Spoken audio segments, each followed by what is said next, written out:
start by saying how delighted I am to be here for the second time in the business school. There are two reasons why I'm here. The first is the reason why I'm in Saratov.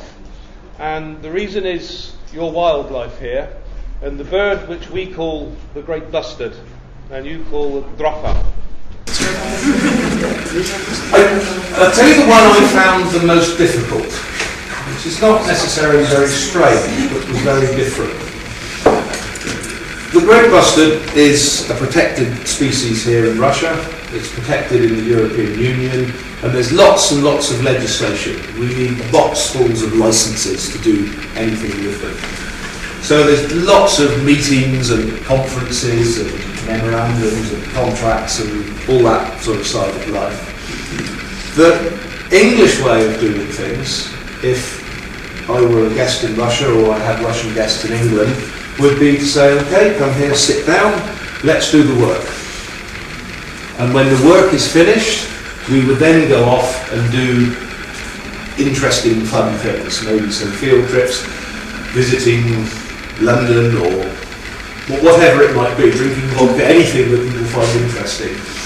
And I found that most of the senior Russian individuals I was dealing with wanted to have the fun first. They wanted to go to London and see the sights and then have some party and so on. And the contracts always seemed to be either the last...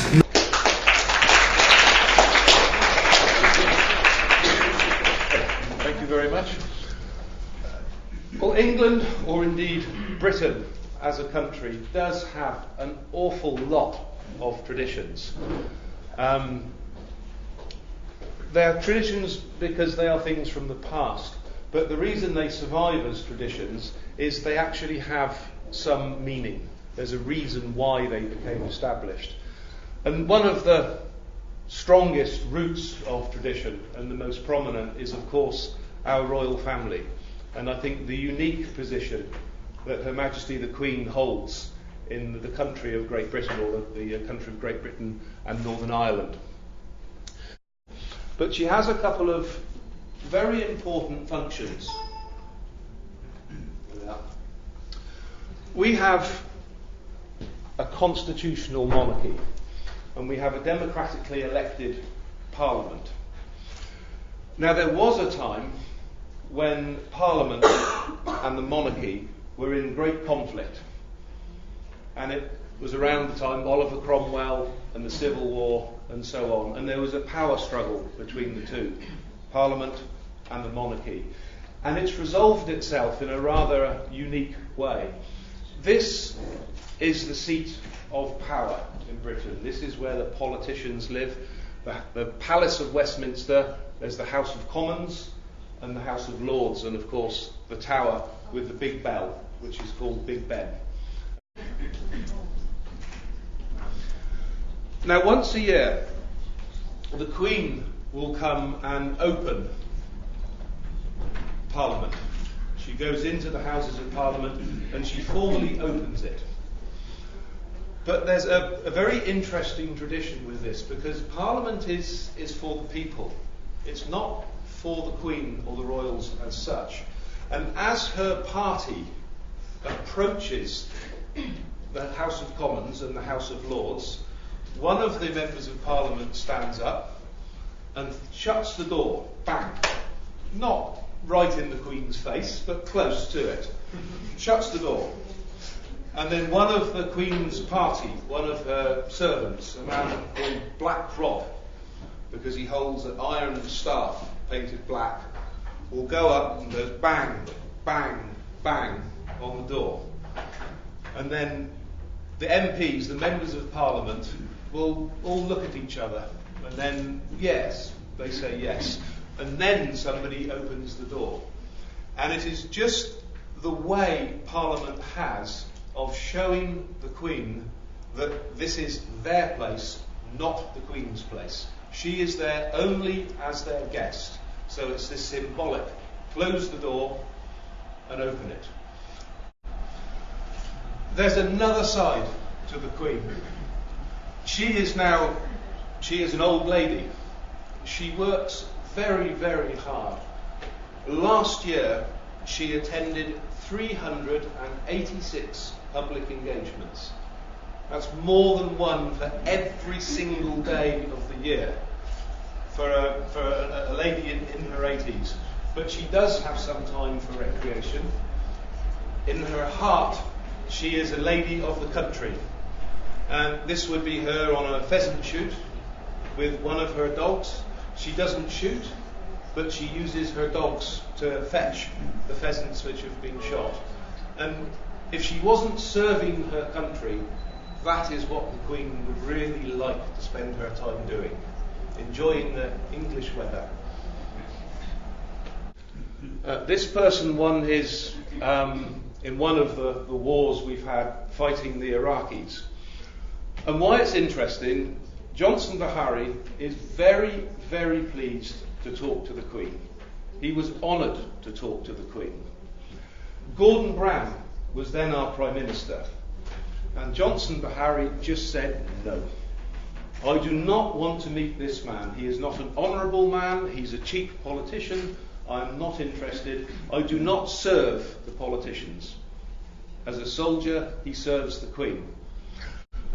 This is Prince William at the Army Officer Training Academy at Sandhurst, a place I was very pleased to say I went. But the royals have a tradition of serving, and it's not just for show. The royal princes do go to war zones and they do fight. I do think it's slightly sad, or for me it is sad, that younger people now are less likely to form their own English cultures, their youth movements. They're more likely to be influenced from America. And something I think a little bit different from the villages I see in Russia. Across the villages in England, you will find lots of efforts to make the village look beautiful. A very, very old tradition, this one. These are the Morris men. Well, technically they're called a Morris side. They are slightly strange individuals. They drink a lot of beer, and they dance for dances that are much, much older than Christianity. They're old pagan dances. We have a great tradition of music festivals. And I suppose until maybe 10 years ago, they were something very much for the youth. Often the festivals were actually illegal. They didn't have the permission of the landowner, but so many people turned up, the police couldn't do anything. This is, I think, a very English occupation. It's deceiving how steep that slope is. But it's called cheese rolling. And this is a whole cheese. And in the autumn they take it to the top of the hill and roll it down. And it's the person who first catches the cheese can win it. But it is enormous fun. I did one or two when I was younger. I didn't ever catch the cheese, but I managed to hurt myself. But one feature of Britain's history is, of course, its empire and the Commonwealth. And we generally have a good relationship with the Commonwealth countries which were once a part of the empire. A proper game is rugby. And football was described as a game for gentlemen that's played by hooligans. You know, they're not nice people. They're always, I've kicked me, I'm dying, and they don't get the penalty. And 2 seconds later, they're fine. Rugby is a game for hooligans that's played by gentlemen. The village where I live has maybe 6 or maximum 7,000 people live there. In that village we have a cricket club, a rugby club, a football club, a natural history club, a local history club, a flower arranging club, We have a fishing club. We have a shooting club. There is a special club for the elderly people, and there is a Saturday club. And it actually changed our society a little bit, because a lot of people, like me, I have never fox hunted in my life. I like horses, horses do not like me. And I wouldn't go fox hunting, but I think it's so important that you have the right to go fox hunting. We also have a love of horses for the work they used to do, and this is making a film about the old heavy horses when the ploughing was done with them. And then on from that, the horses were replaced with the steam engines. And almost all these old steam engines that were made still survive. I think this is the last slide. I like the traditional side of things. I don't think modern is always the best. The boots I'm wearing are 50 years old. The leather waistcoat is, I think, 65 years old. And the gun I'm using there is about 185 years old.